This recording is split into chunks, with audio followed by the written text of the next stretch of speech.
Hey everybody, it's Jason Blaha here. Now that my two obligatory informative videos are done for the day, and I did cover discussion of deadlifting volume as well as full workout with Brittany and I, so you guys go check that out if you want the informative stuff. But you saw the title of this video when you clicked on it, so it's time for me to talk about current events in the online fitness community. So let me put on my +5 head of weaponsmithing. Work on skilling on my crafting a little bit, and let's talk about this. Alright guys, I was unaware of this. Of course, people link stuff to me and they ask me, hey Jason, can you talk about this beef, this fight between Kinobody, that's what I like to call him, Kinobody, Greg O'Gallagher, and Brandon Carter.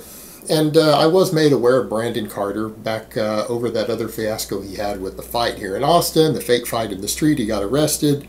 Let me go out on a limb and say, like I said before, that was not a good idea on his part. I kind of felt bad for the guy because he's kind of getting the shaft on that. But truth be told, man, you don't come to a place like 6th Street in Austin where you know there's going to be police everywhere and get in a fake altercation. I'm actually surprised both guys didn't get arrested and charged. Really, actually, I'm shocked by that. But yeah, you don't pull that sort of stuff and expect to not get arrested. This isn't New York. This is Texas. You know, again, particularly at a place that's a party town, Austin, 6th Street, all of that is known for partying. It's known for drunken fightings. You should have known, just given the history of the area and the fact that police are everywhere looking for this sort of stuff, that you were going to get tackled and be arrested. That's just the reality of it. Again, particularly if you didn't go get permits, discuss it ahead of time, like that you were filming an event like that, staging an event, you really should have got a permit from the city to do that. Then it wouldn't have been a big deal. The police would have known it was acting, but you didn't do that. Not smart. Not smart in a place like Austin. I wouldn't have recommended that. But doing something that's not smart doesn't mean that a person should be charged with an actual crime that they didn't commit. I mean, let's be realistic here. But now, apparently, he's going to do a boxing match with Greg O'Gallagher. I went and kind of looked at what both guys are saying about it.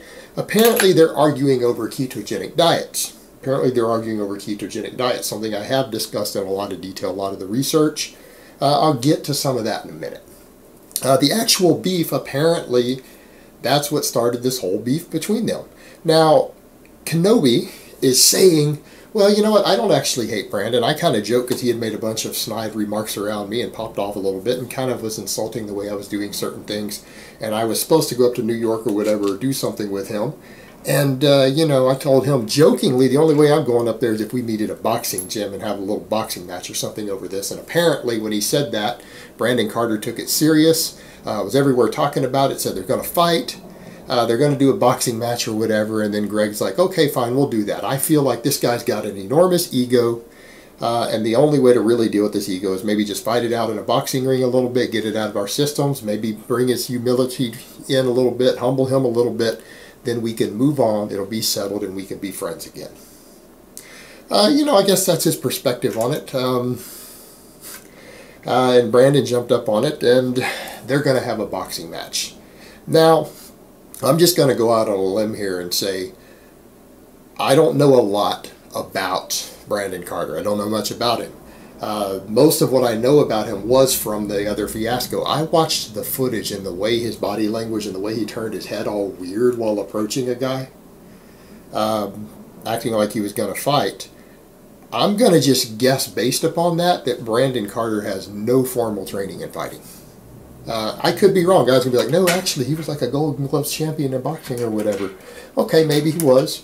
But what he displayed in that video suggested to me that he has no formal training in any sort of combat sport, any sort of fighting, any martial arts, boxing, anything. I'm just going on a limb based upon what I saw in that video. He has no training. He's untrained. Kinobody comes from a wealthy family. He's done a lot of martial arts. He's done Brazilian Jiu-Jitsu. He's training in kickboxing. He currently has a trainer who he's working with in boxing that he's going to use to prep for this. I think it's fair to say, and most people know this, strength does matter. Size does matter in a fight. All right? Everyone agrees on that. In fact, Bruce Lee always said that if skill is equal, if skill and ability are equal, the stronger person will win 9 out of 10 times, physically stronger. In this case, I don't know who's stronger. I don't know what Brandon's strength looks like. I know Kinobody does quite a bit of strength training. He seems to be decently strong. He seems to be pretty strong on weighted chin-ups and stuff, so he's clearly got upper body strength, a decent amount of it. I don't know what Brandon lifts, but just judging by the little bit I know, it does look like Kinobody has a lot more formal training in fighting. Now, the other big deal kind of comes back to this whole ketogenic diet thing. Brandon's doing a ketogenic diet. What are most experts in sports nutrition going to tell you? Ketogenic diets for most people are not going to allow for good strength stamina. You do not want to walk into a boxing match that's more than a few rounds on a ketogenic diet. This is a really, really bad idea.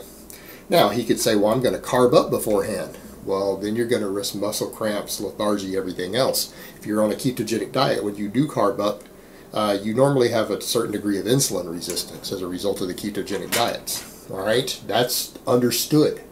That is absolutely understood by every expert in the world, even people who mess with cycling ketogenic diets for their athletes. You're going to have lethargy, brain fog, possible fluid imbalances, cramping. That's not going to end well either. So he would actually need to time his carb up perfectly so that he's back in ketosis, but has super compensated glycogen stores, but they've reduced just enough with enough electrolytes. It's not going to cause him a problem. The sort of diet that he uses is not conducive to the sort of competitive endeavor he's about to do, whereas in Kinobody he's on carbs all the time. Realistically speaking, no training, using the worst possible diet he could use to jump into any sort of boxing match or fighting sport, he very well might get humbled. Now, on to their argument about ketogenic diets. I watched at least part of Brandon's video. I watched about the first 10 minutes because he did a 30-minute video before I jumped into this to see what they're arguing about, discussing things that Kinobody said about the ketogenic diet that he disagrees with. And he kept coming back to the point. He kept calling it a low-carb diet. Ketogenic diets are low-carb diets. Yes, they're high-fat diets, but they are also called very low-carb diets. He's right. They're not called low-carb diets. They're referred to as very low-carb diets. They also happen to be high-fat, or you would call it high-fat, low-carb. But they are low-carb diets. That's not apples and oranges. The majority of people out there who are put on a low-carb diet for any reason are put on a ketogenic diet. It's the most common form of low-carb diet out there. It's a low-carb diet. But he was talking about, all the health benefits and body composition and studies.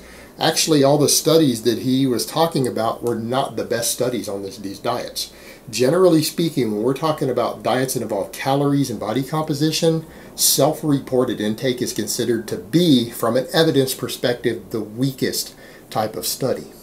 All right? When we put people in a metabolic ward, they never, ever lose more fat on a ketogenic diet when calories are equal. Generally, higher carbs have a better metabolic advantage. And he's talking about building muscle and strength. Most people lose more muscle on ketogenic diets when protein is equal versus higher carb diets. Generally, when you put people in a metabolic ward and you study it and you use DEXA scans and you have their intake monitored so that all the doctors and researchers know everything that they eat so they can prove their intake, you don't just take their word for it. People on ketogenic diets usually lose slightly less fat and they lose slightly more muscle in most of the studies, not all the studies. See the problem there? The majority of the studies don't show that. You go talk to all the top experts in sports nutrition. Actually talk to any of the people who are well known in the fitness world as researchers. Well, they're all going to tell you the same thing. I don't care whether it's Brad Schoenfeld, Alan Aragon, Eric Helms. Any of those guys are going to tell you that the bulk of the scientific literature suggests that higher carbohydrate diets have a slightly higher metabolic advantage. They generally allow for slightly more muscle retention when losing body fat. They allow for better recomposition. It's actually very difficult to recomposition on a ketogenic diet, at least statistically, for people not on drugs, Brandon. People not on drugs, it's harder. You understand that? Now, if you're going to preach to people about doing stuff natty, don't use a bunch of drugs while you're on the ketogenic diet and talk about how amazing you're recomping on it. Not everyone's on trend. People not on trend don't find it easier, at least according to all the data and the research. All right? Don't use a bunch of trend and then talk about how your diet is superior. That's bullshit. Now, that being said also, as far as the ketogenic diets go, how do they work? Why are they popular? Because they're appetite suppressing.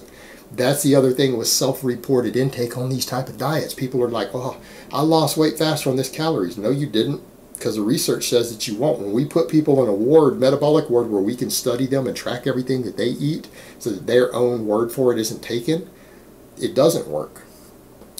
Why do ketogenic diets work? Because, number one, ketones are appetite suppressing, and you're eating foods that you get sick of. If you're eating nothing but eggs, meat, water, and green vegetables, again, ketogenic diet is generally high fat, moderate protein, low carbohydrate, right?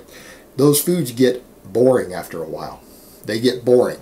When you're bored with your food, yet you can't eat anything else but the foods that you're supposed to eat, your steak, your eggs, your whole baked chicken with the skin and everything, your salmon, this stuff that you're eating on the ketogenic diets, when you get bored of it, guess what happens? You start eating less and less. And actually it reaches to a point to where you think that you might be eating 2,500 calories. Before long, you find out you're eating 1,900. You haven't even bothered to track it that closely because you teamed a little bit on the plate, push it to the side. You get bored with the food. You eat less. Combine that with the fact that ketones can be, for some people, not everyone, but for some people, probably about a third of the population, they seem to be appetite suppressing. That's why it works. That's why they're popular. That's it. And I'm not saying that doesn't work, but from an efficiency perspective, calorie per calorie, it's actually one of the worst diets for muscle retention. It's one of the worst diets for actual fat loss on a calorie per calorie basis. But it can be extremely appetite suppressing for a lot of people, so you end up eating less calories. And at the end of the day, people losing body fat, maintaining a calorie deficit is the key. That's it. That's the key. And it tends to make maintaining a calorie deficit easier for some people, just because of the monotony of the diet combined with the appetite suppression of the ketones. That's all it has going. Those other things, the bulk of the research, not cherry picking a study here or there, the bulk, the totality of the research, most experts who look at it in meta-analysis, particularly the studies where the metabolic ward stuff is being done, where they can monitor everything, no, it doesn't work that way at all. That's just the reality. That's what the hard data shows, when it's not people self-reporting their intake. So they're really fighting about nothing. At the end of the day, do I think that they have a real beef? No, they don't have a real beef. Another publicity stunt. They're going to both get publicity. Both channels are going to grow. They're both going to make money off of it. Do I think that's morally wrong? No. You know what? If you're a paid entertainer and you can generate publicity over a conflict and it gets you more money and more views, no, you're just technically doing your job. They're doing what they do for a living. Alright guys, but that's really all I have to say on that today. I hope it's been informative, and I will talk to you guys next time.